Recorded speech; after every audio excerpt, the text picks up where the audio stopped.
আসসালামু আলাইকুম, গাজী রাকাত ভাই কেমন আছেন? মাশাআল্লাহ, আলহামদুলিল্লাহ, অনেক ভালো আছি। চলচ্চিত্র জগতে আপনি একজন উজ্জ্বল তারকা বাংলাদেশে। সেখানে শিল্পী, শিল্প, ওই জগৎ সম্পর্কে মানুষের যেটা ধারণা, কোরআন তাদেরকে আকর্ষণ করে না। তারা ইসলাম থেকে আগ্রহ হারায় ফেলছে অথবা আগ্রহ নাই। সেখানে ইসলাম এবং কোরআন আপনাকে কেন এই বয়সে এসে, এখন আপনার 60 বছর বয়স, আপনাকে কোরআন এত বিস্মিত করে বা আগ্রহী করে তুললো? প্রথমেই বলি, আল্লাহ যা চেয়েছেন তাই হয়েছে। আল্লাহর সাহায্য ছাড়া কোনো শক্তি নাই।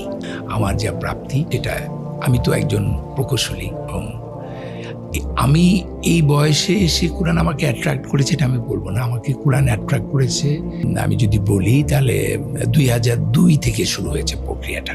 2002 থেকে প্রক্রিয়াটা শুরু হয়েছে, কিন্তু এটা ওয়ার্ক করা শুরু করেছে 2005-06 এরকম। আমি এক্স্যাক্টলি মনে করতে পারছি না। আমি কোরআনের সায়েন্টিফিক এরর ধরতে গিয়ে কোরআনের সৌন্দর্যে মুগ্ধ হয়েছি। আমি আসলে মনে করি আমি তৈরি হইনি, আজকে আমি আপনার সামনে এসেছি তৈরি হয়ে। আমি মনে করেছি এখন আমার কথা বলার সময় এসেছে, আমি এখন কথা বলতে পারি।